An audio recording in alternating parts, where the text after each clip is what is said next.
जी बिस्मिल्लाहिर्रहमानिर्रहीम। ये रिकॉर्डिंग मैंने स्टार्ट कर दी। बिस्मिल्लाहिर्रहमानिर्रहीम।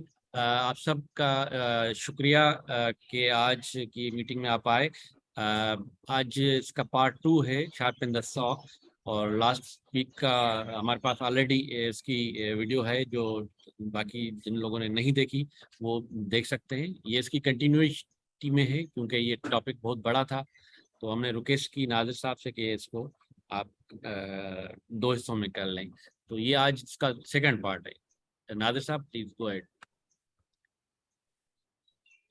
जी बिस्मिल्लाहिर्रहमानिर्रहीम। God give me strength to change the things that ought to be changed, serenity to accept that cannot be changed, and the wisdom to know the difference. हम last time की जो session था उसको थोड़ा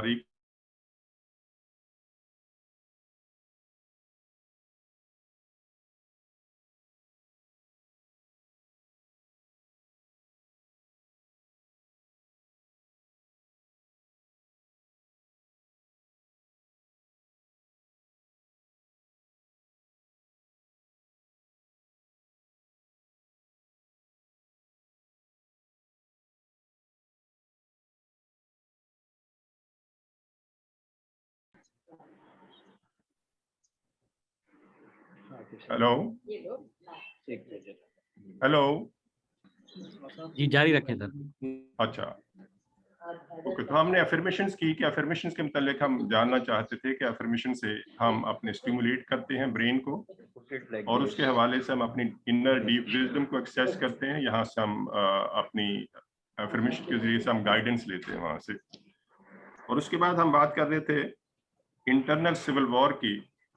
that mean के हमारे अंदर जो दो ब्रेन्स हैं, लेफ्ट हेमिस्फीयर ब्रेन और राइट हेमिस्फीयर ब्रेन, तो उनकी दोनों में आपस में जो कश्मकश चलती रहती है, उसमें एक इंटरनल सिविल वॉर का इशू है जिसको हम हैंडल करना चाहते हैं। और वो कैसे हैंडल कर सकते हैं, तो हमने रिजॉल्व किया था कि उसको बैलेंसिंग करने की ज़रूरत होती है। हम दोनों एक्सट्रीम्स के ऊपर जाके एक्सेस नहीं कर सकते।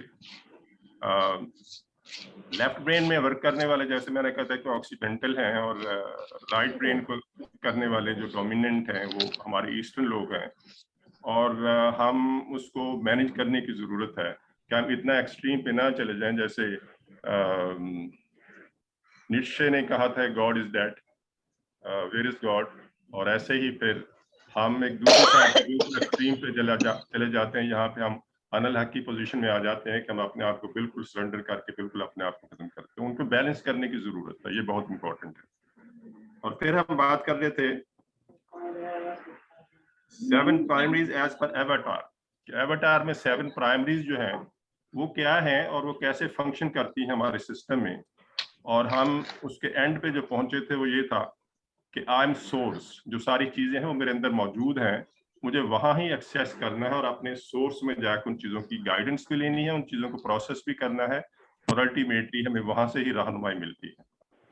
और फिर शुजा का एक सवाल था कि कैसे जो है वो हम, ये बताता हूँ। शुजा का एक सवाल था कि जो कह रहे थे कि जी मैं ये देख रहा हूँ कि मैं पैसे ले लूँ, इतना पैसा ले लूँ, और वो मेरा दिल जो है वो नहीं उसको एक्सेप्ट करता, और मैं कहता हूँ ये कैसे हो सकता है। तो एक पहली चीज तो ये है कि आपका अनकॉन्शियस आपको ऑलरेडी मैसेज दे रहा है। बेटा ये हेलो,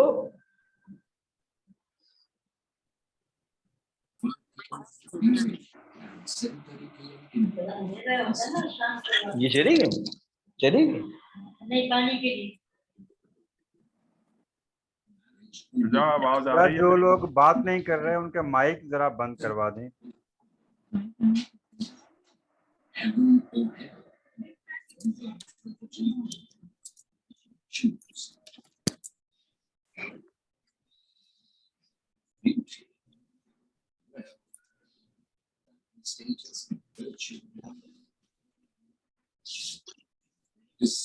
ठीक हो गया?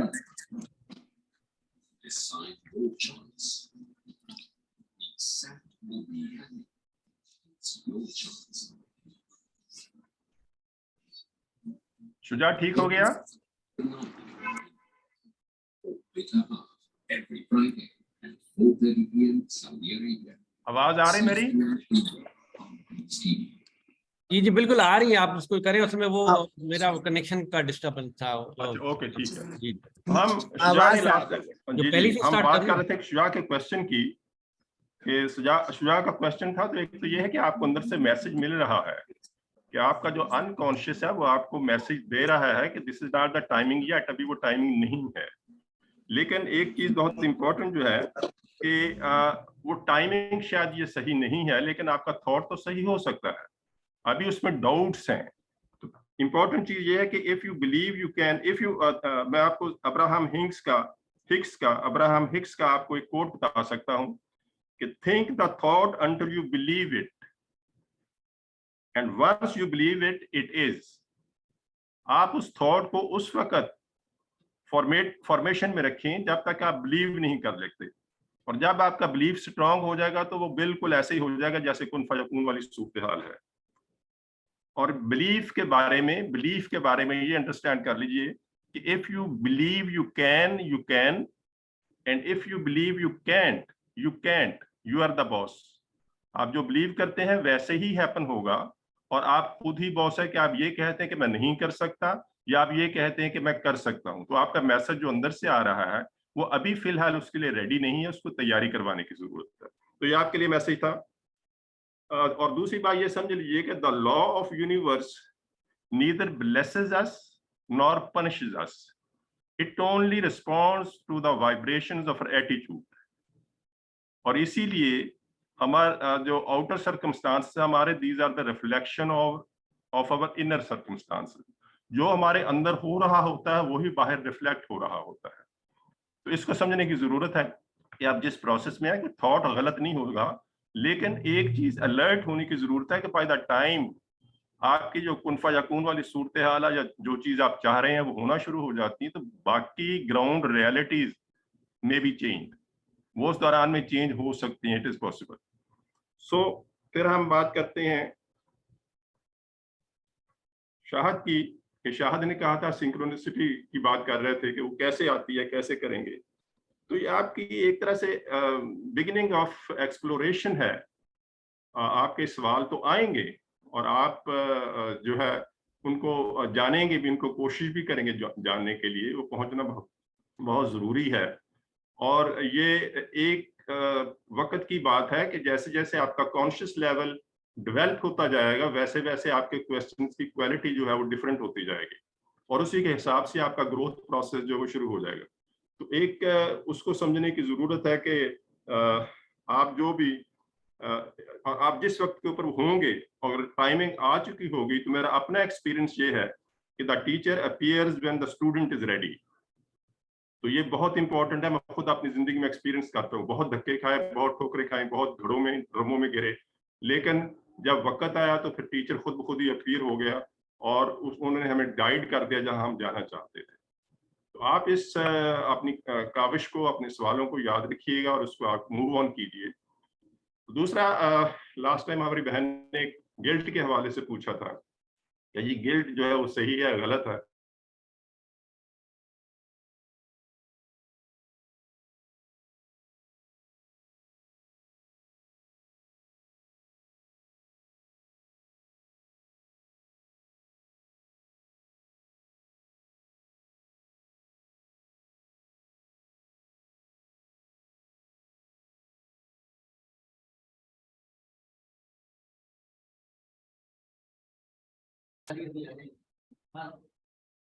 ये नाजिर साहब मेरे ख्याल में डिस्कनेक्ट हो गए, इसको हम पॉज कर लें। मुझे बता देंगे कहाँ जी सर। कहाँ पे खत्म हुआ था, कहाँ आपसे बंद कहाँ पे हुई?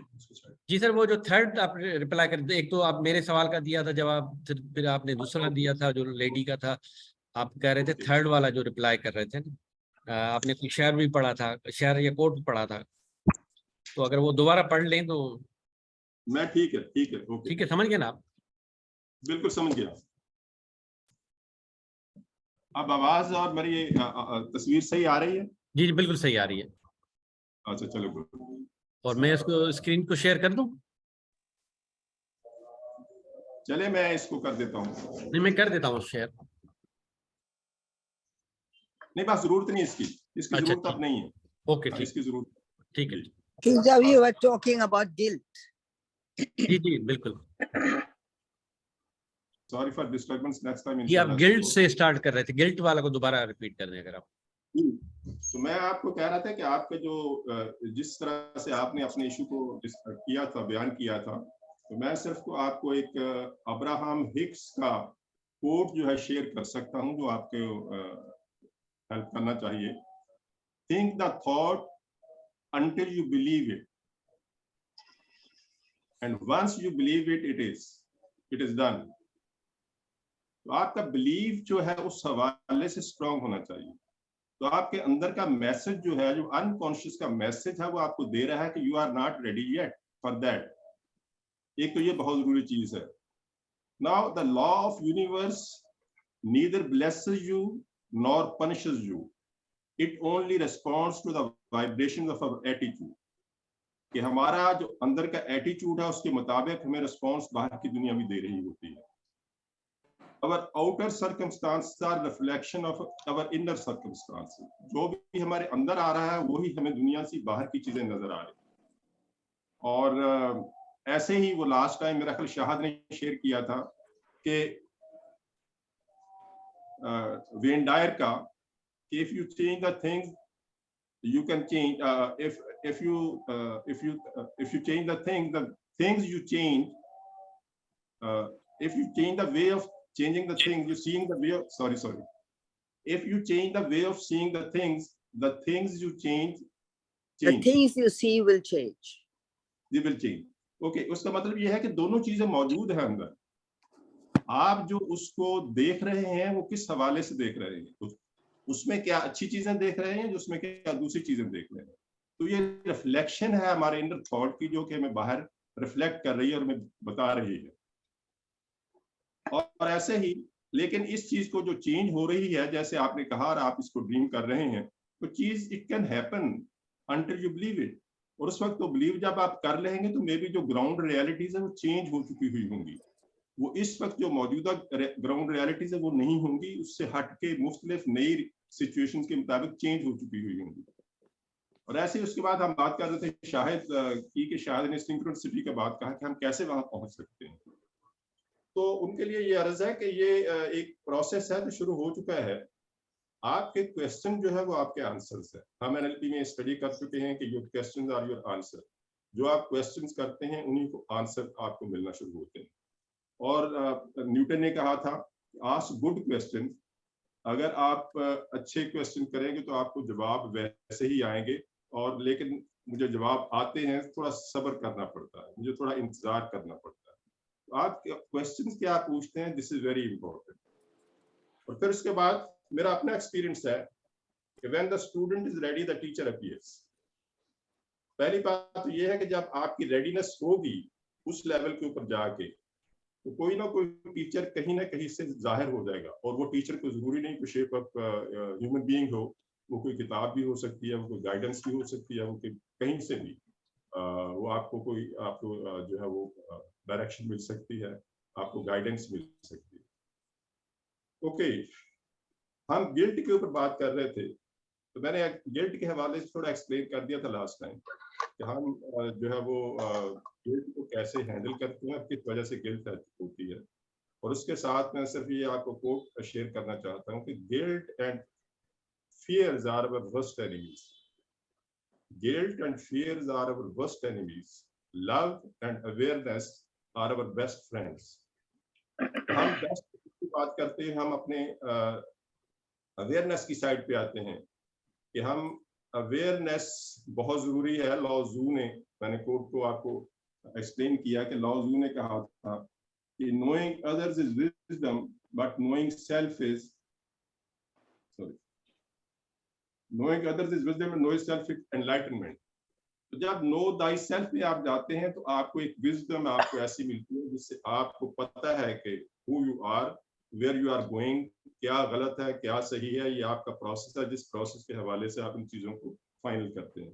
Now to come to the awareness level, या ये हमारे सेशन सारे जो हम कर रहे हैं ये एक अवेयरनेस लेवल पे आ रहे हैं। बहुत सारे क्वेश्चन जैसे मैंने कहा कि हम पूछते हैं और जैसे ही सवाल होते हैं वैसे ही जवाब आना शुरू हो जाते हैं। आप सवाल पूछते क्या हैं ये बहुत इंपॉर्टेंट है। Style of your asking questions. ये मेरे साथ वो बदतमीजी क्यों कर रहा है, तो बहुत सारे आपको जवाब ऐसे ही मिलना शुरू हो जाएंगे। दूसरा आप कह सकते हैं कि यार मैं अपने आप को कैसे मैनेज करूं कि इसकी बदतमीजी का असर मुझ पे नहीं हो, तो आपको अच्छे सवाल आना जवाब आना शुरू हो जाएंगे। आप क्वेश्चंस क्या करते हैं, एनएलपी में ये लर्न कर चुके हैं कि अवर क्वेश्चंस आर अवर आंसर्स। जो हम क्वेश्चंस करते हैं और जो आंसर है वो हमारे क्वेश्चन की बेस के ऊपर ही हो। तो हम क्वेश्चंस के हवाले से जो मैंने कहा कि एक्सप्लोरिंग प्रोसेस है और हम मुख्तलिफ किस्म के क्वेश्चन करते हैं और आपको बहुत सारे क्वेश्चन आपके जहन में आएंगे जब आप इस प्रोसेस में पढ़ेंगे। एक सवाल नहीं आएगा, बहुत सारे आएंगे, but be ready to find the answer.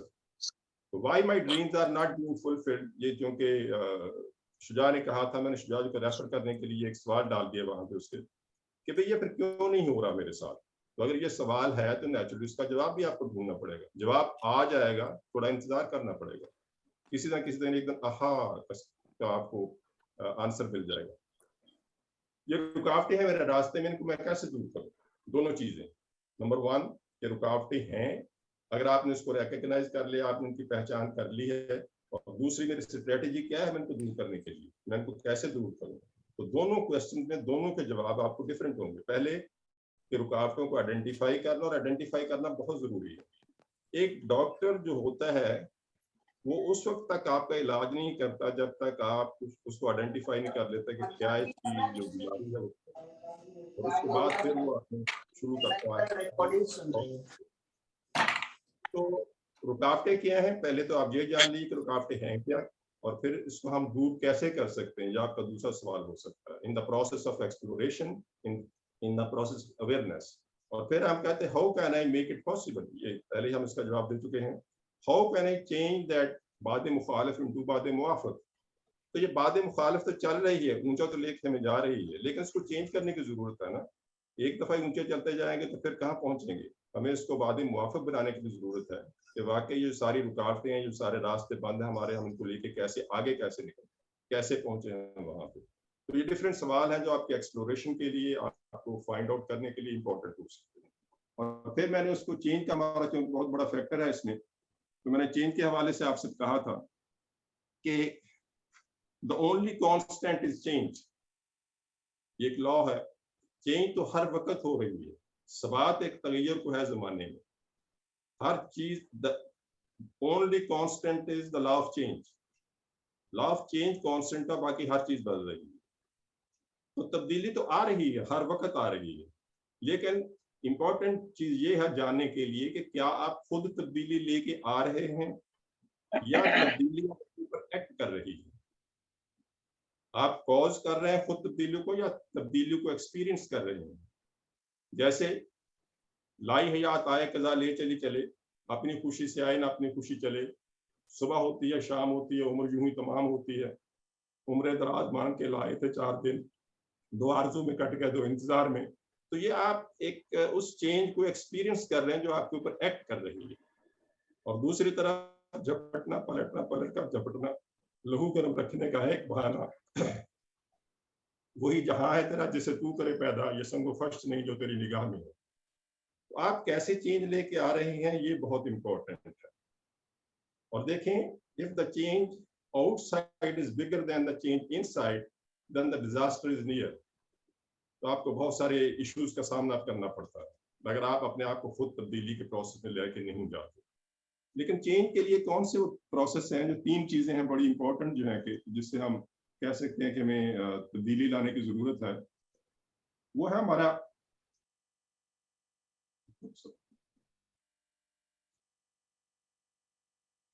आप भी दिखा दीजिए वो चीजें कौन सी हैं। शुजा आवाज आ रही, शुजा मेरी आवाज आ रही है? हेलो जी सर, आवाज आ रही है आपकी, बिल्कुल आ रही है। सॉरी मैं कह शायद तो जो 3 चीजें हैं हमारी, उसके लिए वो क्या है जो हमें जरूरत है जिन चीजों की, वो है फर्स्ट डिससेटिस्फैक्शन विद सेल्फ, अपने साथ पहला काम तो यह है कि डिससेटिस्फैक्शन है। Second, a decision to change to fill the void और नीड, कि हम चेंज करना चाहते हैं, जो वॉइड है, जो ये बेचैनी है, इसको हम दूर करना चाहते हैं, ये आपका डिसीजन करने की जरूरत है। थर्ड क्या है, making the change, doing some, third, a conscious dedication to the process of growth and change, the willful act of making the change, doing something, कि हम उसको चेंज करना चाहते हैं और विलफुली करना चाहते हैं। देखिए, ग्रोथ का एक बहुत इंपॉर्टेंट प्रोसेस है, और वो प्रोसेस ये है कि आप एक लॉ ऑफ एंट्रोपी है कि everything is down, going down, एक दिन बराबर हो जाएगा, सारी दुनिया खत्म हो जाएगी। तो हमें उसको करने के लिए, ग्रो करने के लिए, हमें उस फोर्स के, जो फोर्स हमें नीचे गिरा रही है, उस फोर्स को हमें आगे लेके जाना पड़ेगा, उसको हमें उसके अगेंस्ट हम उस फोर्स को जब उसके अगेंस्ट फाइट करते हैं, उसके अगेंस्ट जाते हैं, तो फिर हमारा ग्रोथ प्रोसेस शुरू होता है।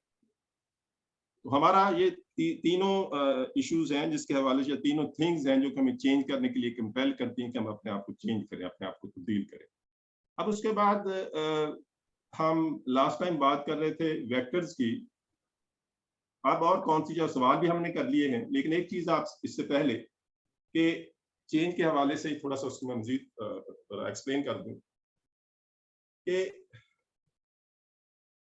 If you can change the things, जो आपका एटीट्यूड है, जो आपका बिहेवियर है, आप इसको कैसे करते हैं, आपकी डिसीजन मेकिंग है कैसे करते हैं, एक प्रोसेस में जा रहे हैं, you are trying to change it, लेकिन चेंज हो नहीं रहा। If you can change the things that change it, but if you cannot change the thing, then change your attitude, change your attitude. आप उसे ट्रांसेंड कर दें, आपने अपने एटीट्यूड को चेंज कर दें। और बाय द वे, एटीट्यूड है क्या? Your beliefs determine your attitude, and your beliefs determine your attitude. Your attitude determines how you feel. These are emotions. Energy in motion, negative भी हो सकती है, पॉजिटिव भी हो सकती है। आपका एटीट्यूड नेगेटिव भी हो सकता है, पॉजिटिव भी होता है। तो how you feel determine how you feel determine what kind of actions you take in your life, and the actions you take in life determine what results you get in life. और एक बात और remember, action repeated become your habits, habits solidified become your character, and character cleave to become your destiny. तो ये सारा change का process जो है वो आप किस तरह से लेके जा रहे हैं, उसके ऊपर डिपेंड करता है कि आप किस तरह की डेस्टिनी अपने लिए फॉर्मेशन कर रहे हैं। और मैंने कहा कि 2-3 चीजें हैं मिसाल के तौर पर चेंज के प्रोसेस में।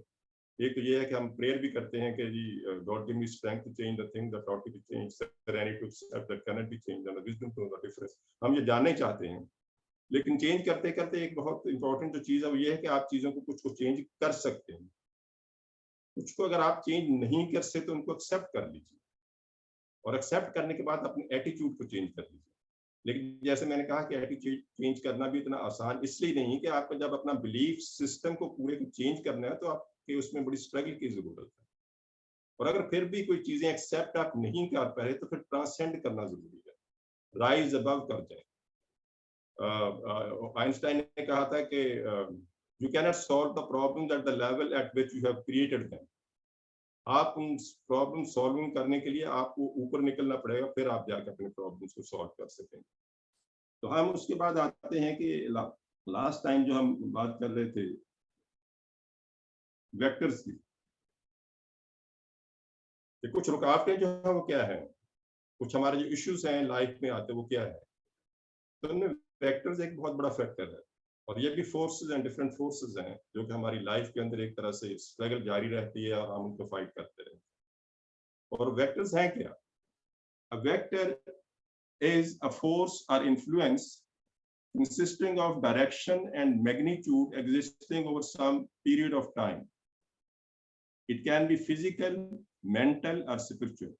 ये चीजें बाहर से भी आ सकती हैं जो कि हमें एक्ट करती हैं हमारे ऊपर, हमारे अंदर भी हो सकती हैं, कंफ्यूजन हो सकती हैं, और हमारी स्पिरिचुअल साइड के ऊपर भी सारी चीजें हो सकती हैं। तो 3 तरह के वेक्टर्स हैं जो हमारी लाइफ के अंदर एक्शन में होते हैं या एक्टिव होते हैं। Vectors are commonly represented as arrows. The direction जो मैं आपको आगे explain करता हूँ. The direction of arrows shows the direction of some motion, and the boldness or length shows the magnitude or strength of motion. तो उसमें मिसाल के तौर पे ये हम एक वेक्टर की मिसाल ले सकते हैं. You are moving, लेकिन बहुत सारी दूसरी आउटर फोर्सेस जो हैं या इनर फोर्सेस इवन हैं वो आपके अगेंस्ट जा रही है और आप उससे बाहर नहीं निकल पा रहे, जो कि एक तो कन्फ्रंट करने के लिए आपको जरूरत पड़ती है. आप में होलनेस नहीं आ रही, आप में जो एक तरह से सेरेन नहीं आ रही, आप में एक तरह से हार्मोनी नहीं आ रही लाइफ में.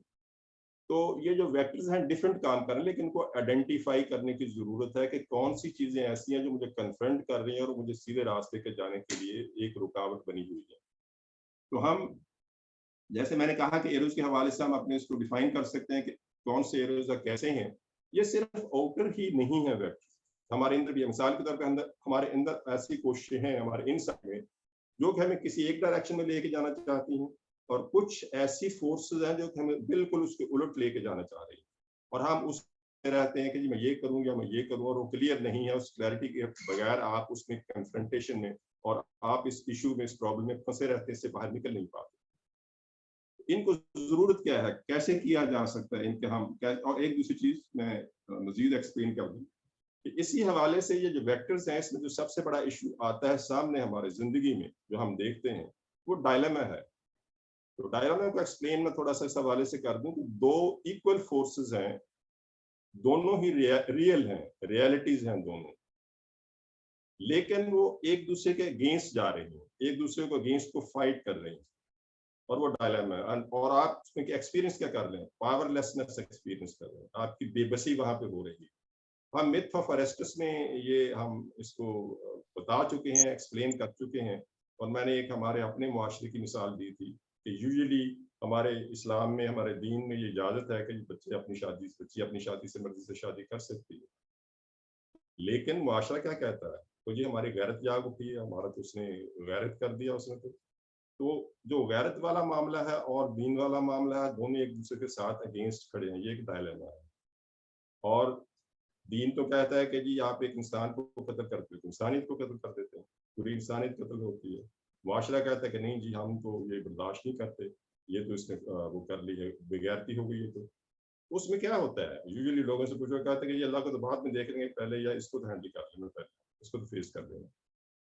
तो बड़ा अनफॉर्चुनेट है. बहरहाल ये डायलेमा है, और इस डायलेमा को कैसे आपने फेस करना है, कैसे जो है आपने इसको कन्फ्रंट करना है, और वो भी जाहिर है कि लॉ ऑफ नेचर के मुताबिक, जो कुदरत के अहकाम है उसके मुताबिक, जो एक ट्रू राइट है उसके मुताबिक, आपका हार्ट क्या आपको गाइड कर रहा है उसके मुताबिक, आपको कहाँ से क्या इंफॉर्मेशन मिलती है उसके मुताबिक आपने सही रास्ते पे जाने के लिए उसको भी कन्फ्रंट करने की जरूरत है, उस डायलेमा को. असल में इसका ऑब्जेक्टिव क्या है इन डायलेमास का जब हम करते हैं तो उसमें सारे जो वेक्टर्स हैं वो बजाय से कि आपस में एक दूसरे के साथ फाइट कर रहे हों या एक दूसरे को कन्फ्रंट कर रहे हों, वो सारे के सारे एक ही डायरेक्शन में मूव कर रहे हैं. और उसमें बहुत सारी चीजें जो आपको हेल्प करती हैं वो क्या है, यकीन मुहकम है कि आप उस यकीन मुहकम के साथ उस तरह मूव करते हैं. जाना कहाँ है, अगर सब आप सरेंडर कर देते हैं, सबमिट कर देते हैं, तो डायरेक्शन आपको क्लियर हो जाती है. तो सारे वेक्टर जो है फिर उस साइड पे मूव करना चाहते हैं. लेकिन एक चेंज का फैक्टर है, बहुत बड़ी चेंज आती है, ये ऐसे नहीं कि आसानी से हो जाता है. लेकिन आपका जो ऑब्जेक्टिव क्या होता है कि हार्मोनी है और आप होलनेस चाहते हैं, और इस होल और हार्मोनी में आप उसको फाइंड आउट करना चाहते हैं. अगर आप ये नहीं करते तो क्या है, जिंदगी क्या है, अनासर में ज़हूर तरतीब, मौत क्या है, इन इज़्ज़ा का परेशान होना. मौत क्या है कि ये सारे बिखरे हुए इंसान बिखरा हुआ है, ये टूट फूट का शिकार है और ये टूट फूट के मर रहा है. और जिंदगी मौत ये है, और जिंदगी क्या है, इन इज़्ज़ा का इनकी ज़हूर तरतीब है कि ये आपस में एक दूसरे के जुड़े हुए हैं. और ये हमारी रियलिटीज है लाइफ की कि कुछ लोग 45-50 साल की उम्र में मर जाते हैं, लेकिन सिर्फ फर्क ये है कि उनको दफनाया जाके 80 ईयर्स की 80 साल की उम्र में जाता है. उसको जिंदा रखने के लिए ये जानने की जरूरत है कि ये वेक्टर्स क्या हैं, हमें होलनेस में कैसे आना है, हम अपनी हार्मोनी लाइफ में कैसे क्रिएट करें, हमें अपने यकीन को मजबूत करना पड़ेगा, हमें डायरेक्शन मिलनी चाहिए कि हम कहाँ पहुंचना चाहते हैं, और फिर उसको फॉलो करें। फिर हार्मोनी भी आ जाएगी, होलनेस भी आ जाएगी। लेकिन चैलेंज है, चैलेंज होगा, लेकिन अगर वाकई सही सच के ऊपर जाना चाहते तो उस चैलेंज को फेस भी करना पड़ेगा। Okay, now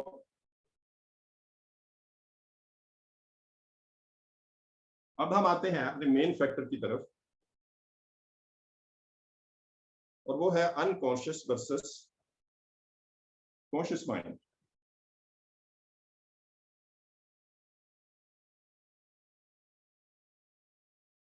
conscious versus unconscious mind. एक बात समझ लीजिए कि हमारे माइंड के दो हिस्से हैं, एक कॉन्शियस माइंड है, एक अनकॉन्शियस माइंड। और अगर आपका कॉन्शियस माइंड तकरीबन जो समझा जाता है कि 10% के करीब है, और जो अनकॉन्शियस माइंड है वो बाकी सारा अनकॉन्शियस माइंड। अगर आपका conscious mind is going against unconscious, आप उसको कभी बीट नहीं कर सकते। होना वही है जो अनकॉन्शियस माइंड चाहता है, वो नहीं होगा जो कॉन्शियस माइंड चाहता है। और कॉन्शियस माइंड है क्या? ये आपकी अवेयरनेस है, जो आप जानते हैं। इस हवाले से इस वक्त आप जिस जगह खड़े हैं उसके हवाले से जो चीजें भी आपकी अवेयरनेस में है वो आपका कॉन्शियस माइंड है। अनकॉन्शियस माइंड वो है जो आपकी अवेयरनेस में नहीं है, वो पीछे है, लेकिन उसकी पावर बहुत है। अगर आप किसी वजह से भी उसके खिलाफ जाते हैं, आप उसको फॉलो नहीं करते, या अनकॉन्शियस आपके अगेंस्ट जा रहा है, तो आपका कॉन्शियस माइंड कितनी विल पावर जो भी इस्तेमाल कर ले वो बीट हो जाएगा, वो आगे जा नहीं सकेगा। फ्रॉइड ने इसको आइसबर्ग के हवाले से रेफर किया। उसने कहा कि ऊपर जो नजर आ रही है आपको थोड़ा सा बर्फ की चोटी, अनकॉन्शियस माइंड है आपका, और नीचे जो है आपका अनकॉन्शियस माइंड। ऊपर कॉन्शियस माइंड है और नीचे अनकॉन्शियस माइंड है। अगर हम उस पार्ट के ऊपर जो आपको ऊपर नजर आ रहा है चोटी के ऊपर, आप इसको दूसरी साइड पे पुश करते जाएं, और नीचे की लहरें जो है समुद्र की जो नीचे छुपा हुआ है, अगर उसकी लहरें उसको दूसरी तरफ लेके जा रही हैं, तो आप कभी भी कामयाब नहीं होंगे। आप जितनी मर्जी कोशिश कर लें, जितनी मर्जी एफर्ट कर लें, जो भी आप कर लें, आपके वो बस में नहीं होगा, आप उसको नहीं लेके आगे जा सकते। तो इसी हवाले से ये सारी चीजें जो सामने आती हैं, इसी हवाले से कार्ल युंग ने कहा था कि make your unconscious conscious, otherwise it will dictate your life and you will call it your destiny. बहुत इंपॉर्टेंट, बहुत इंपॉर्टेंट। कार्ल युंग ये कह रहा है कि अगर आप अपने अनकॉन्शियस को, जो कि आपको दूसरी तरफ कहीं लेके जाना चाहता है, आप उसको फॉलो नहीं कर रहे, तो आपको बीट कर देगा, आपको डिक्टेट वो करता ही रहेगा, आपको वो उधर नहीं जाने देगा जहां आप जाना चाहते हैं। आपकी किसी ख्वाहिशों को फॉलो कर रहे हैं तो वहां आपको नहीं जाने देगा। अगर आप उसके अगेंस्ट जा रहे हैं तो आपको वहां नहीं जाने देगा। और इस हवाले से मेंटल इलनेस क्या है? मेंटल इलनेस यही है, mental illness occurs when your conscious mind या conscious will substantially deviates from that of your unconscious mind, unconscious will। ये डॉक्टर स्कॉट पेक ने कहा कि जो मेंटल इलनेस जिसको हम कहते हैं वो यही है कि जब आप अपनी एफर्ट सारी जो है अनकॉन्शियस माइंड के अगेंस्ट चला रहे हैं, आप अपनी ख्वाहिशों के पीछे भाग रहे हैं, लेकिन आप जो है ये आपकी अवेयरनेस में आपकी ड्रीम या आपका ख्वाब जो है, लेकिन वो all are against the law of nature, against the unconscious. Unconscious तो ये नहीं चाहता, और वहां पे मेंटल इलनेस अकर करती है। और चैलेंज क्या है कि हम ये जानने तो सही कि क्या चीजें हमारे पास से रुकावट बन रही है, क्यों हमें आगे नहीं जाने दे रही, या कि हम ठीक या वो रुकावटें गलत है, या हमारी सोच गलत है जिसको दुरुस्त करने की जरूरत है। तो ये इंपॉर्टेंट है। एक ऐसी अपोजिट फोर्स है जो आपको आगे जाने नहीं दे रही, सिर्फ इस वजह से कि आप उस अनकॉन्शियस माइंड के अगेंस्ट जा रहे हैं, उसकी विल के अगेंस्ट जा रहे हैं, वो आपको आगे बढ़ने नहीं दे। और यही मेंटल हेल्थ, आपकी डायनामिक सारी चेंज हो जाती है। अब इसको मजीद समझने के लिए, और इशू था थोड़ा जिगमंड फ्रॉइड का कार्ल युंग के दरमियान, कि फ्रॉइड जो कहता था, जब वो पुश करता था कॉन्शियसली, अपनी ख्वाहिशों के पीछे जाता था, अपनी ड्रीम को फॉलो कर रहा था, और वो नहीं जा रहे थे, तो फ्रॉइड ने कहा कि असल इशू जो है वो इशू जो है वो अनकॉन्शियस में है। अनकॉन्शियस हमारी ख्वाहिशों के मुताबिक नहीं चल रहा और हमें वो आगे नहीं बढ़ने दे रहा। अब कार्ल युंग ने उससे डिफर किया और उसको कहा कि नहीं, ऐसी बात नहीं है, असल इशू जो है वो कॉन्शियस माइंड में है। अनकॉन्शियस तो ठीक जा रहा है, वो तो हमें सही डायरेक्ट कर रहा है। कॉन्शियस माइंड जो है उसमें इशू है कि हम उसकी अनकॉन्शियस की जो विल है उसके हम अगेंस्ट मूव कर रहे हैं और हम उसको फॉलो नहीं कर रहे हैं जो कि अनकॉन्शियस चाहता है। तो इन दोनों में ये इख्तलाफ था। और फिर उसके बाद एनएलपी का एक प्रीसपोजिशन है, हम इनके हवाले से अब चेंज करने की जरूरत है। हम चेंज के प्रोसेस में आते हुए समझते हैं कि भाई अगर ये सारी एफर्ट्स आप कर रहे हैं, कॉन्शियसली कर रहे हैं, लेकिन वो आपकी एफर्ट्स कारआमद नहीं हो रही, आप कहीं जा नहीं रहे, आप कहीं पहुंच नहीं रहे, आप उस जो है वो पुश कर रहे हैं लेकिन रॉन्ग डायरेक्शन में पुश कर रहे हैं, आपको कामयाबी नहीं मिल रही, तो फिर क्या है, हमें चेंज करने की जरूरत है। लेकिन इस चेंज को करने के लिए नेचुरली बहुत सारी चीजों को समझने की जरूरत है। तो हमारा एनएलपी की जो एक प्रीसपोजिशन है वो क्या कहती है कि change can occur in an instant when the subconscious is invoked. जब हम अपने सबकॉन्शियस को या प्री कॉन्शियस को इन्वोक कर लेंगे तो फिर ये हम एक चेंज जो है वो फौरी तौर पे आ सकती है, हम फौरी तौर पे चेंज ला सकते हैं। और जब इन चीजों से कन्फ्रंटेशन हो रही थी, उसकी आइंस्टाइन की भी थी, उसने भी यही कहा था कि I want to change, I just want to know the thought of God, I just want to know the thought of God, what he wants, क्या चाहता है, बाकी तो सब मेरे लिए निटी-ग्रिटी है, आई कैन सॉल्व इट। लेकिन उसका इंपॉर्टेंट इशू ये था कि जब वो सारी चीजें सारा जानने के बाद, सारी कॉन्शियस में लाने के बाद वो सारी एफर्ट्स कर रहा था लेकिन फिर भी नहीं हो रही थी, तो फिर वो कहता है कि just want to know the thought of God, the rest are very details, बाकी तो मैंने हल कर ही लेना, ये नहीं हो रहा। लेकिन जब ये हम प्रीसपोजिशन एनएलपी की देखते हैं तो उसमें दो पार्ट आ जाते हैं। हम उसको पहले चेक कर लेते हैं कि एक कॉन्शियस माइंड है, उसके बारे में हम जान लिया। प्री कॉन्शियस माइंड है, ये उसने फ्रॉइड ने कहा हुआ है, लेकिन इसी को हम सब कॉन्शियस माइंड कहते हैं, इसी को सब कॉन्शियस माइंड कहते हैं। अब सब कॉन्शियस माइंड के मतलब अनकॉन्शियस में भी दो पार्ट बन गए, एक तो सब कॉन्शियस माइंड है और उसके बाद फिर हायर अनकॉन्शियस माइंड है, जहाँ पे सारी विजडम है, यहाँ पे सारी सुप्रीम बीइंग है, यहाँ पे सारी हायर इंटेलिजेंस है। लेकिन पहले सब कॉन्शियस की बात करते हैं, सब कॉन्शियस माइंड में। तो सब कॉन्शियस माइंड में जो हमारी सारी पुरानी यादें हैं, हमारी मेमोरीज हैं, हमारे बिलीफ्स हैं, हमारी वैल्यू रिजिडिटीज हैं, हमारे फियर्स हैं, वो सारा कुछ जो हम शायद सामने हमारे नहीं आ रहा लेकिन वो छुपे हुए हैं बहुत देर से, मुमकिन हमारी तरबियत ही ऐसी की है, हमें बिलीफ ही ऐसा सेट किया गया जो उस सब कॉन्शियस में फंसा हुआ है और हम उससे बाहर नहीं निकल रहे, जिसके लिए फिर ये सारा वो कह रहे हैं कि चेंज क्या न करना इन इंसान के, अगर आप सब कॉन्शियस को जो है एक्टिवेट कर लेते हैं, ये एनएलपी की सारी टेक्निक द्वारा सारा कुछ वहां पे हो रहा है और वो डूइंग दैट कि उनको चेंज करके हम सब कॉन्शियस से बाहर निकल के कॉन्शियसनेस में आ रहे हैं।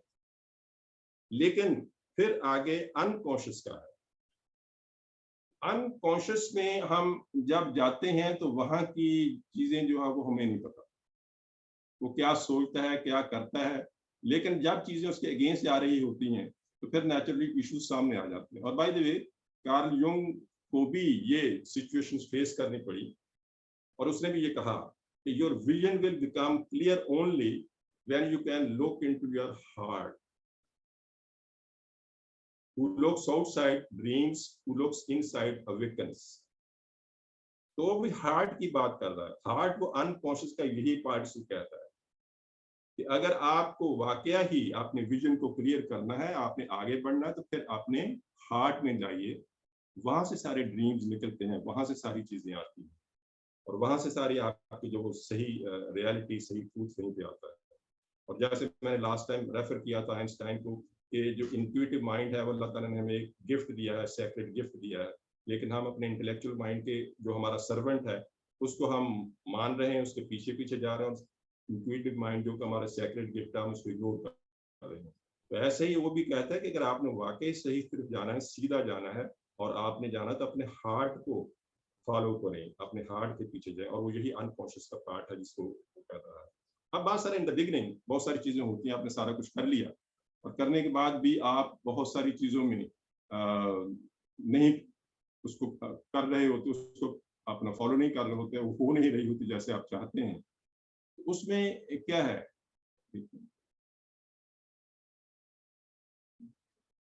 तो वहां करने की क्या जरूरत है, अपने आप को चेंज करने की जरूरत है।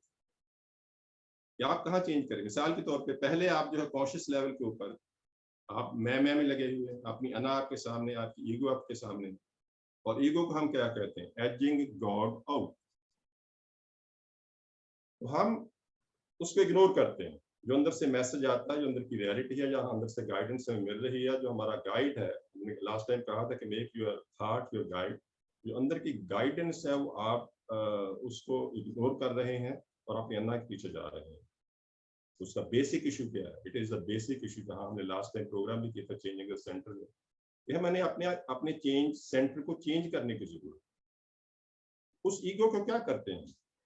उस ईगो को हम ट्रांसफॉर्म करते हैं, हम उस प्रोसेस ऑफ ट्रांसफॉर्मेशन में जाते हैं और उसको किसमें ट्रांसफॉर्म कर देते हैं? खुदी में।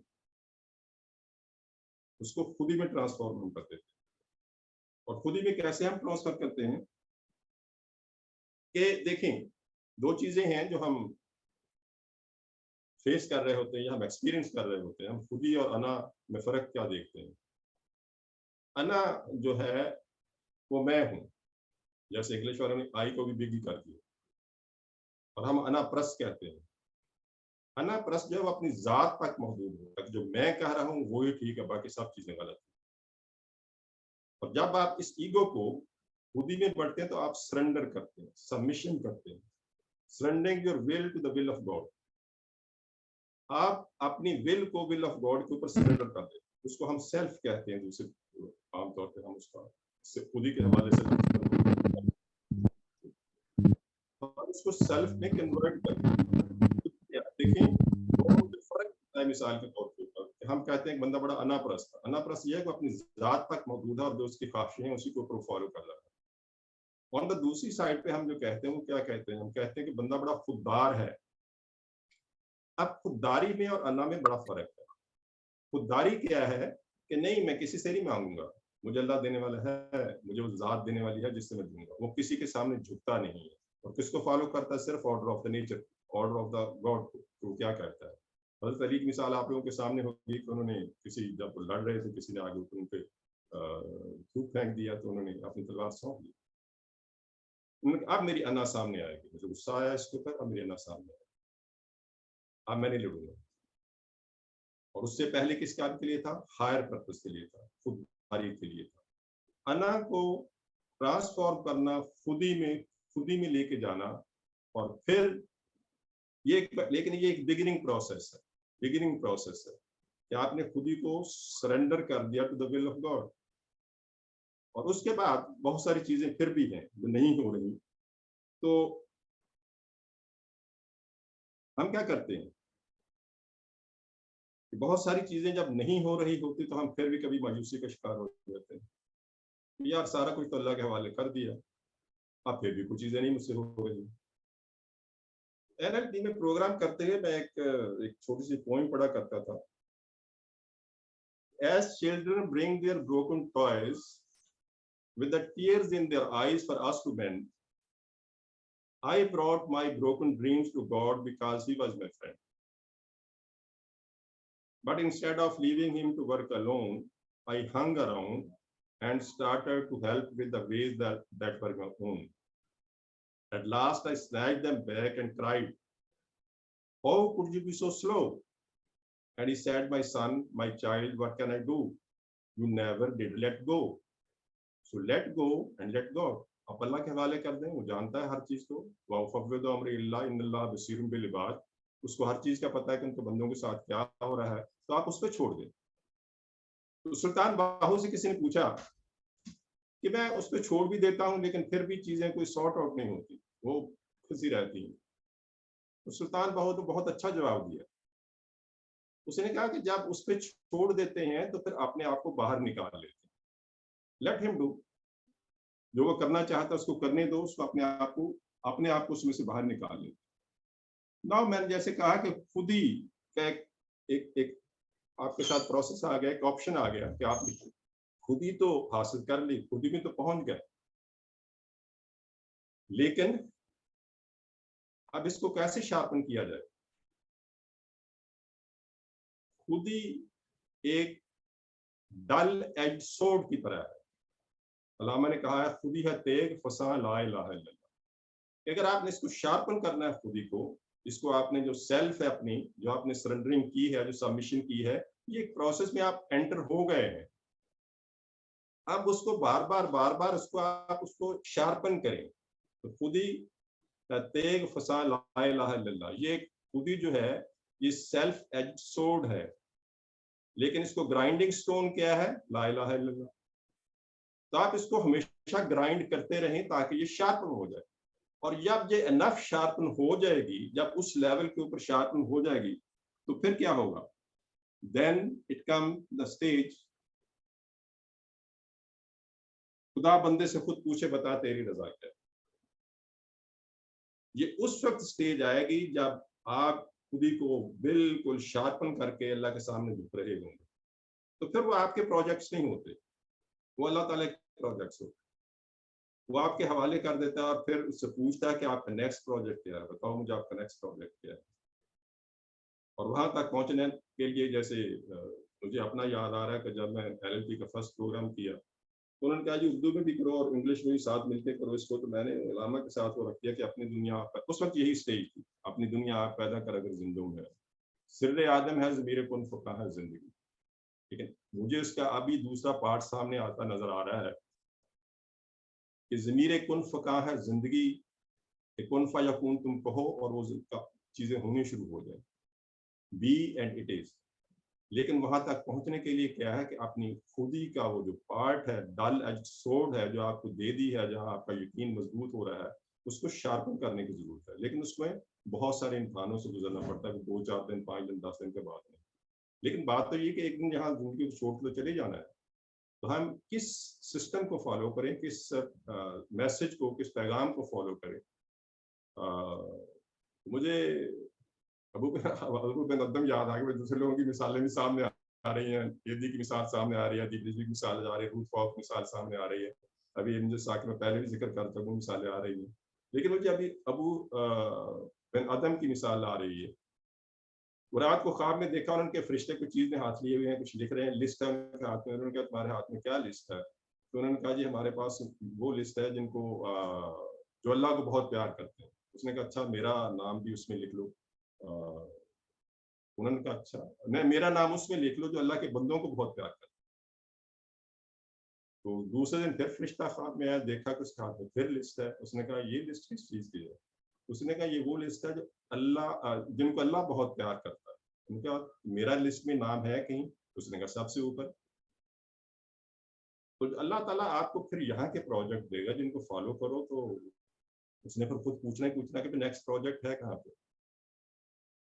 खुदा के बंदे तो हैं, हजारों बनों में फिरते हैं, मारे मारे में उसका बंदा बनूंगा जिसको खुदा के बंदों से प्यार हो। तो ये आपका पार्ट ऑफ होना चाहिए, आपकी ज़िंदगी का हिस्सा होना चाहिए, जहाँ पे आप वहाँ पहुँचे। वहाँ पहुँचने के बाद अल्लाह का जो डिज़ाइन है उसको फॉलो करें और खुदा बंदा अपने रहम पे खुद ही करना चाहता है।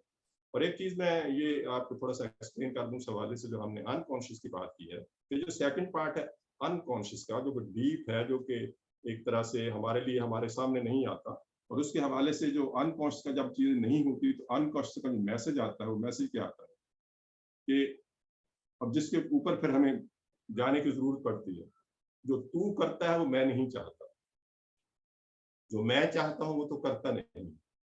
अगर तू वो करेगा जो मैं चाहता हूँ तो फिर मैं वो करूंगा जो तू चाहता है। तो ये उसी की कन्फ्रंटेशन, जैसे मैंने कहा ईगो और उसकी सेल्फ की कन्फ्रंटेशन है कि एक कुछ आप चाहते हैं वो नहीं चाहता, और फिर उसने कह दिया कि जब तुम सरेंडर कर दोगे, सबमिट कर दोगे, फिर मैं वही करूंगा जो तुम चाहते हो। जब आप उस लेवल के ऊपर आ जाते हैं तो फिर अल्लाह ताला कहता है अब बताओ तुम्हारी अगली बात क्या है, तुम्हारा अगला प्रोजेक्ट क्या है।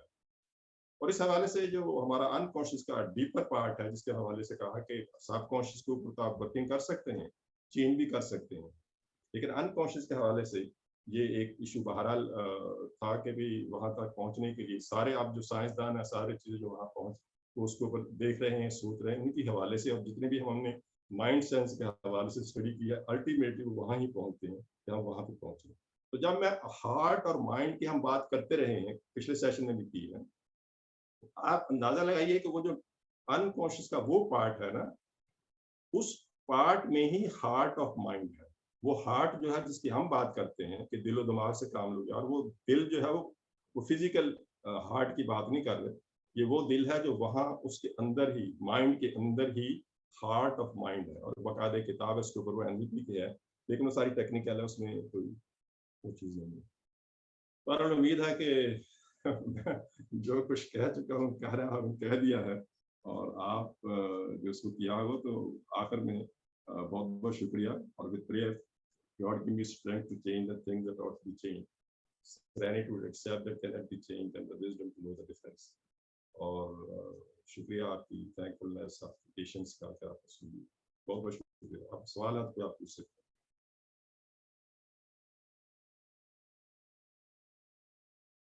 जी, अपनी माइक खोल के आप ना सवाल कर सकते हैं। सबको रिक्वेस्ट है कि अपना जो है वो माइक खोल लें।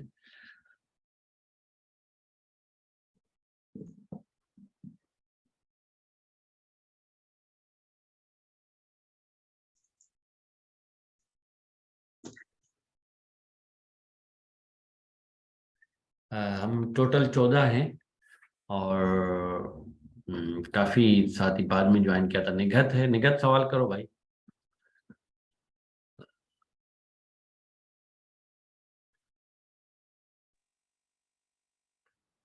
अस्सलाम वालेकुम। वालेकुम अस्सलाम। कैसे हैं आप? अच्छा, जी जी बिल्कुल। अच्छा, तो बहुत शुक्रिया, जज़ाकल्लाह।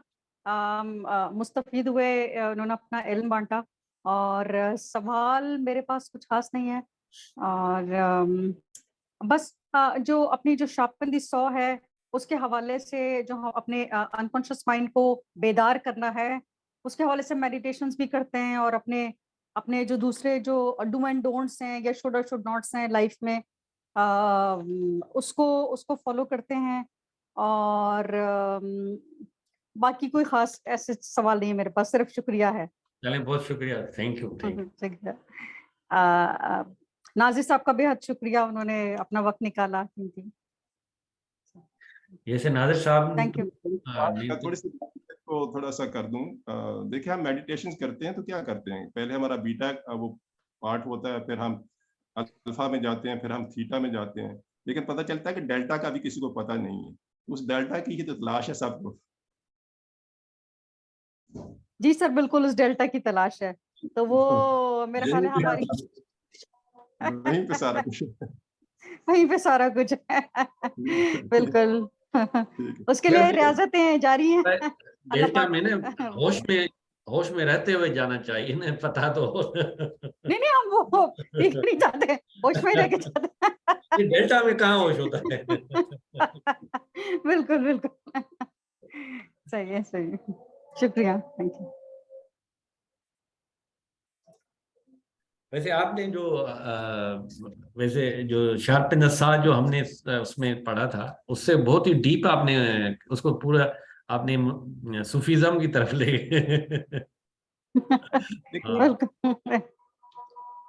तो वो उससे ध्यान। वीडियो ऑन, क्या सवाल करते हैं, वीडियो ऑन कर दिया कीजिए ताकि मुझे पता चले कि सवाल कहाँ से आ रहा है।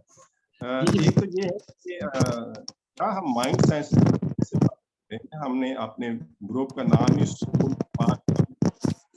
तो आप शार्पन द सॉ बिल्कुल सही है, कहाँ से हमने शुरू किया, और फिर हम उन बातों को शार्पन ही करते हैं ताकि हमारी स्किल जो है वो अलाइव रहें, हम उसको कर सकें अल्टीमेटली।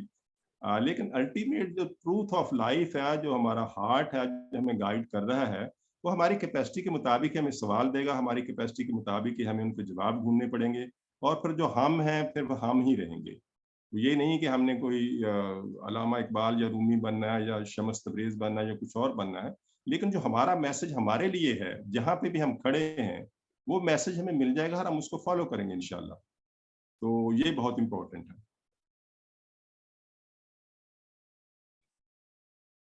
जी जमीर साहब। अस्सलाम वालेकुम सर। जी, वकी हैं जी, बात कर रहा हूँ।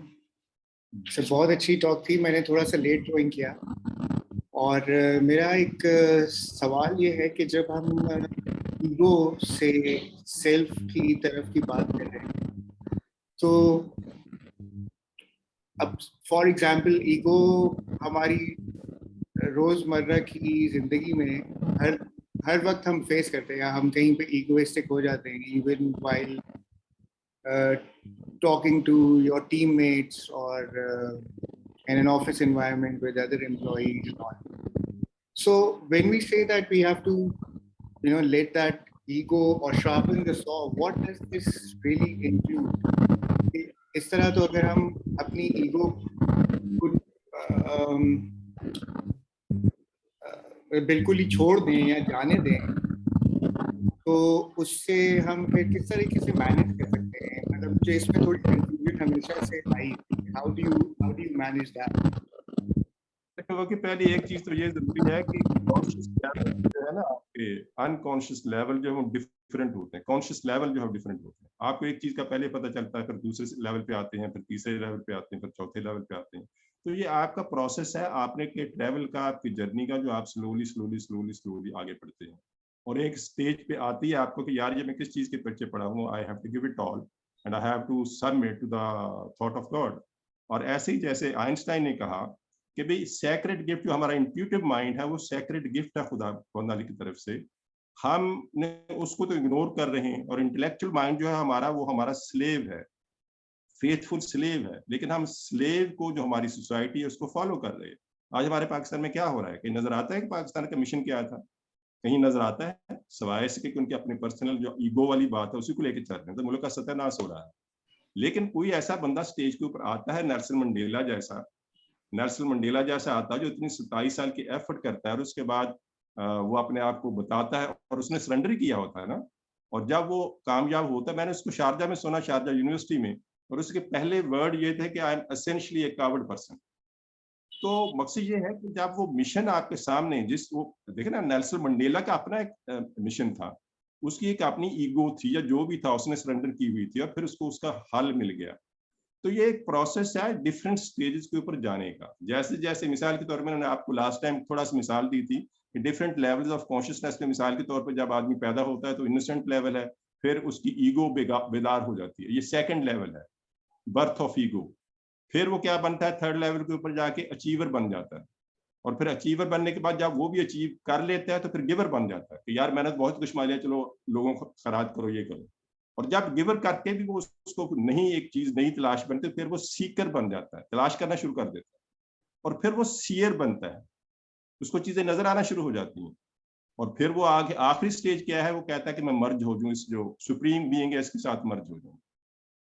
तो ये डिफरेंट लेवल्स ऑफ कॉन्शियसनेस है। आपके इस वक्त जो सवाल जहन में उठ रहे, जो उसी हवाले से उठ रहे हैं। ईगो अगर बेदार है तो आप ईगो को फॉलो करेंगे और आप अचीवर बनेंगे। तो ये कोई गलत प्रोसेस नहीं है, सिर्फ स्टेजेस ऑफ कॉन्शियसनेस है कि आप एक डिफरेंट स्टेज से अगली डिफरेंट स्टेज में कैसे मूव ऑन करते हैं। और ये सवाल आपको, चैलेंज आपको सारी जिंदगी मिलता ही रहता है, इवन आखिर तक मिलता रहता है, अनलेस आप नफ्स मुतमन्ना में शामिल हो जाते हैं, कहते हैं कि जो भी है। देखें, हमने जो प्रोग्राम लास्ट टाइम किया था, शुजात को तो पता है कि कोर ट्रांसफॉर्मेशन में आप कहाँ पहुंचे।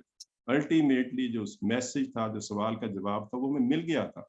लेकिन वहां पे वो जो जिस प्रोसेस से गुजर के हम अपने आप को ट्रांसफॉर्म करना है, वो एक ज़ाहिर है कि एक सख्त मरहला है। सख्त मरहले में ट्रांसफॉर्म करने के बाद वहां पहुंचना चाहते हैं, पहुंचेंगे हम इंशाल्लाह। तो ये ऐसा नहीं कि ईगो को गलत बात है, लेकिन प्रोसेस है, कॉन्शियसनेस की प्रोसेस है। इस स्टेज के ऊपर तो आप ईगो में हैं, लेकिन ईगो किसी ना किसी वक्त जाके आप सबमिट करते हैं, सरेंडर करते हैं, फिर आप अगली दुनिया में जाके शामिल होते हैं। God remains an illusion until you believe it, until you recognize it, and when you recognize God, then the whole world become an illusion. लेकिन ये दोनों चीजें नहीं होनी चाहिए, ये दोनों चीजें नहीं होनी चाहिए, बैलेंस ही रखना चाहिए कि गॉड को भी आप देख लें और फिर इस दुनिया को भी देख लें, और इन दोनों में दरमियान में रहें। और मैंने जैसे कहा था, इसमें बैलेंस करना जरूरी है कि ना तो आप उसकी तरह निट्शे की तरह कहें गॉड इज डेड कह दें, और ना अनला की तरह बिल्कुल अपने आप को खत्म कर दें।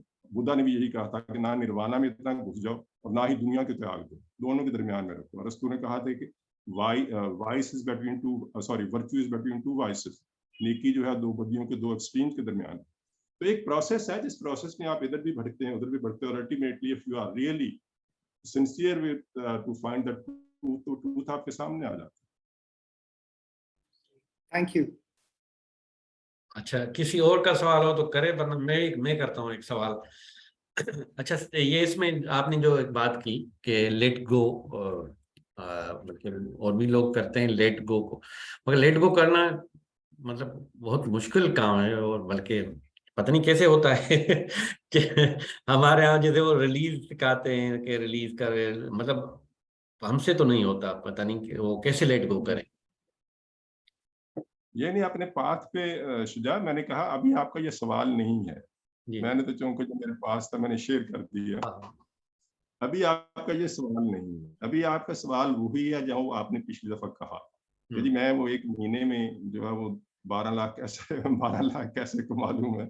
हाँ, अभी वो आपका डाउट, मैंने कहा वो तो डाउट होता है, मगर लेट गो जो अभी आज के था आपने, वो वैसे मतलब हम लोग कोशिश करते हैं इंटेंशनली कि लेट गो करें, और वो जैसे एक हमने सेडोना मेथड सीखा था, अपने मुश्ताक जिंदानी साहब वो करके आए थे कोर्स, फिर उन्होंने एक डेमो दिया था। तो सेडोना मेथड में वो कहते हैं रिलीज, उसका नाम देते हैं, मतलब कि आपने जो भी आपके डिजायर्स हैं या जो आपके ख्वाहिशें हैं उसको लेट गो करते जाएं। फिर उन्होंने इमोशंस वगैरह आइडेंटिफाई, वो मतलब एक लंबा प्रोसेस है, मगर जस्ट मैं इसलिए कह रहा हूँ कि हमें लेट गो करने के लिए क्या करना चाहिए, तो ये मेरा सवाल है मेन। मैंने यही अर्ज किया कि लेट गो का मतलब ये है कि चीजें जो आपके हक में आपके हवाले से नहीं आ रही तो उनको आप लेट गो कर दें, अल्लाह के हवाले कर दें। और दूसरा मैंने कहा कि कुरान मजीद में भी कह दिया वो फव्विदु अम्री इल्लाह, अपने मामलात को उसके हवाले कर दो, उसको हर चीज का पता है कि इसके लिए अच्छा क्या है, इसका बुरा क्या है। मे भी जो आप आज अच्छा समझते हैं वो अच्छा ना हो आपके लिए, और मैं अपने एक्सपीरियंस से बना के फ्रैंकली कह रहा हूँ। मिसाल के तौर पे आप कह रहे हैं कि जी मुझे 12 लाख मिलना शुरू, आपको आज मिसाल के तौर पे ये देखें, जब हम इसकी बात करते हैं तो 1923 की बात है, 9 बिग फाइनेंसर्स एज वाटर बीच होटल में बैठे हैं, जो कि सारा अपना प्लान बना रहे हैं, सारा प्रोग्राम बना रहे हैं, और अल्टीमेटली 20 साल के दरमियान क्या हुआ उनका, सारों के सारे, किसी ने खुदकुशी कर ली, कोई बैंकरप्ट हो गया, किसी ने अपने आप को बीमार हो गया, कोई जेल में चला गया, 9 के 9। तो वो हम क्या परसीव क्या करते हैं, वो हमें कुदरत। अदनान खशोगी की मिसाल ले लें, अदनान खशोगी क्या था, इतना बड़ा वो सऊदीन जो था, 2017 मर गया, लेकिन अल्टीमेटली वो बेचारा कैद में चला गया, फंस गया वहां पे जाके। और ऐसे ही बहुत से दूसरी मिसालें आपको मिल सकती हैं कि वो जिंदगी में क्या, और हमारे सिकंदर अस्फानी है, उनके हवाले सुन लें कि आखिर में कहाँ से उठ के गए वो, सारा कुछ जिंदगी में करते। तो जरूरी नहीं कि जो चीजें आप चाह रहे होते हैं जो उनमें डिटैचमेंट करने की जरूरत है, आप अपने आप को डिटैच कर लें, वो जो ख्वाहिशें हैं उससे आप डिटैचमेंट का मतलब ये नहीं कि you can not own anything, it means कि नो थिंग नथिंग और नोबडी शुड ओन यू। आपके ऊपर वो हावी नहीं हो जानी चाहिए, आपकी ख्वाहिश आपके ऊपर हावी नहीं हो जानी चाहिए कि आपकी जो असल क्रिएटिविटी पार्ट है उसको भी वो दम और डाल कर दे। और इसीलिए आप ट्रांसेंड करते हैं ना, आप उससे ऊपर निकलते हैं। अगर आप चेंज नहीं कर सकते तो ऊपर निकलते हैं, ऊपर निकलने के बाद ही आप फिर एक्सेस करते हैं हार्ट ऑफ द माइंड को, फिर वहीं जाते हैं, पूछते हैं कि भाई अच्छा तेरी मर्जी है तो कर। जब वो मर्जी आती है तो एक पीछे से घंटी खटका के देता है, और मेरे साथ फ्रैंकली एक्सपीरियंस हुए मैं आपको बता रहा हूँ।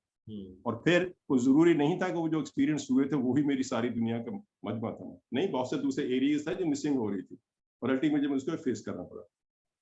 तो वो कुदरत के ऊपर जब आप छोड़ते हैं तो उसको पता है कि आज क्या है और कल आने वाले वक्त में इसके साथ क्या होने वाला है, तो मैं इसको प्रोटेक्ट करता हूँ, ये है इम्पोर्टेंट चीज। चलिए शुक्रिया। हमारे साथ आसिफ अली आज़ाद भी हैं, बुशरा भी हैं। बुशरा ने मेरे ख्याल लास्ट टाइम क्वेश्चन किए थे काफी, तो किसी का और क्वेश्चन हो? आबिद भी आ गया है मेरे ख्याल में वापस घर।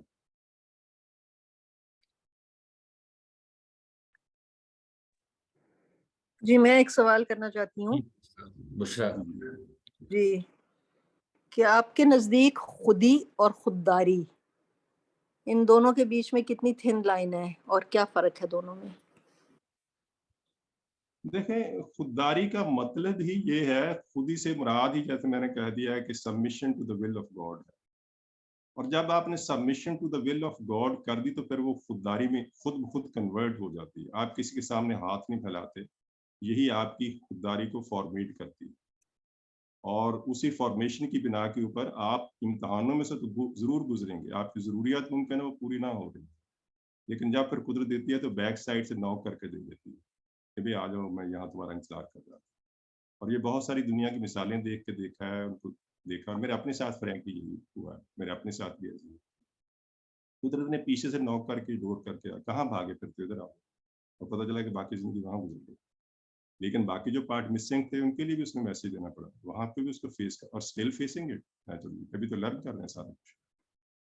तो खुदी का मतलब कि खुदा के सामने सबमिशन है, और खुददारी का मतलब ये है कि आप बेस्ड ऑन सबमिशन आप किसी और के गुलाम अब नहीं रहे, अब किसी से आपको कहने की हाजत की जरूरत नहीं है, वो खुद ही आपको दिया जाता है। बता तेरी रजा क्या है, आगे क्या करना चाहते हो। अब देखें, मैं कल भी मिसाल दे रहा था कि अगर वो पैसे ही की बात होती तो एदी के दबाव बहुत पैसा था, लेकिन वो पैसा कहाँ इस्तेमाल कर रहा था। और मैं दूसरी मिसाल दी है कि वो जो 9 फाइनेंसर्स थे, अदनान खशोगी की मिसाल दी है, तो पैसे किस काम के लिए करना चाहते, उनका पैसा कहाँ कैसे चला गया, ओदी का पैसा कहाँ कैसे चला गया। जब आप खुदी या खुददारी की बात करते तो वो यही है, सबमिशन है, बिकॉज आपने सरेंडर कर दिया to the will of God, फिर आप किसी और की बात नहीं मानते, कहते वही जो करेगा वही सही करेगा, यही खुददारी है।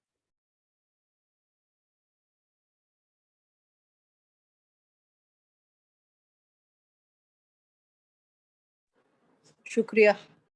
जी थैंक यू बुशरा। और किसी का अगर सवाल हो तो प्लीज आस्क। अच्छा, इसको फिर हम लोग क्लोज करते हैं, मगर मैं ज़मीर साहब से ज़रूर रिक्वेस्ट करूंगा कि वोट ऑफ थैंक्स कर दें, और वो बहुत अच्छा वोट ऑफ थैंक करते हैं। वहाँ लिंकर्स में तो बाकायदगी से वो ये फराइज। आपकी आवाज़ आ रही है बैकग्राउंड में ज़मीर साहब? मेरे आवाज अगर बैकग्राउंड में आ रही है, मैं असल में दूसरे घर पर हूँ, तो मैं अच्छा, दूसरे कमरे में नहीं नहीं, ठीक है ठीक है, वो उसमें मेरे ख्याल में वो उसकी मूवमेंट की वजह से आ रही है, और कोई। और सबसे पहली बात ये कि मैं बड़े शौक से नादिर साहब को सुनता हूँ, और मेरी ख़ास तौर पे बड़ा इजाफा होता है मेरी मालूमात में, मेरे इल्म में। और जिस तरीके से नादिर साहब उसको रिलेट करते हैं फ़िलॉसफ़ी के साथ, और ख़ास तौर पे इस दफ़ा तो आपने जैसे कहा कि तसव्वुफ़ के साथ, अल्लामा इक़बाल, रूमी और मालूम नहीं कहाँ-कहाँ से इन्होंने किस-किस दरिया और समंदर में हमें तैरा दिया। मैं इनका बड़ा मशहूर हूँ। और दूसरी बात जो है, बड़ा सहल पसंदी है, बड़ी आसानी के साथ, ना फ़साहत है बहुत ज़्यादा, ना बलागत है बहुत ज़्यादा, ना मोटे-मोटे जुमले हैं। आपका ऑब्जेक्टिव सिर्फ़ ये है कि बात हम तक पहुँचे। नादिर साहब, मैं आपको बड़ा मशहूर हूँ कि आप हमें नवाज़ते हैं और हमें इल्म से सींचते हैं। बहुत-बहुत शुक्रिया आपका। जी जी बिल्कुल, आपका भी बहुत शुक्रिया। बल्कि अभी हम तो चाहेंगे कि नादिर साहब आ जाएं तो हम फिजिकली भी कोई मीटिंग करें। तो नादिर साहब कोई कराची आने का प्रोग्राम है? बना लेंगे प्रोग्राम इंशाल्लाह, आपको तो इंशाल्लाह ताला फिर फिजिकली, आजकल हम लोग फिजिकली नहीं मिल रहे हैं। अभी हमने जो बर्थडे की थी डॉक्टर नरगिस की और सोल स्पा की, तो एक बहाना बनाया था कि कुछ मिल बैठे। तो फिजिकली भी अभी हमारे सोल स्पा की मीटिंग्स, अभी हम लोग सब आदी हो गए जूम के। जूम ने इतना नशा कर दिया कि हम लोग सब जूम के गुलाम हो गए। तो ठीक है सर, बहुत शुक्रिया। इंशाल्लाह फिर आपसे कोई और सेशन भी करेंगे, फिर हम लोग डिस्कस करते हैं कोई टॉपिक, तो इंशाल्लाह। और चूंकि अभी टाइम काफ़ी हो गया, 8 बजने वाले हैं, तो मेडिटेशन का टाइम नहीं रहा हमारे लिए। तो फिर नेक्स्ट जब भी नेक्स्ट वीक में तो खैर हमारा मेडिटेशन होगा रेगुलर, जो भी डॉक्टर नरगिस, आज डॉक्टर नरगिस भी नहीं आ सकी थी। तो वंस अगेन जो लोग हमारे साथ शामिल रहे उनका भी शुक्रिया, और नाजिर साहब का तो स्पेशली, ज़मीर साहब का भी शुक्रिया कि मेरी रिक्वेस्ट पे उन्होंने वोट ऑफ थैंक्स कह दिया। इसको हम क्लोज करते हैं। बहुत शुक्रिया अगेन।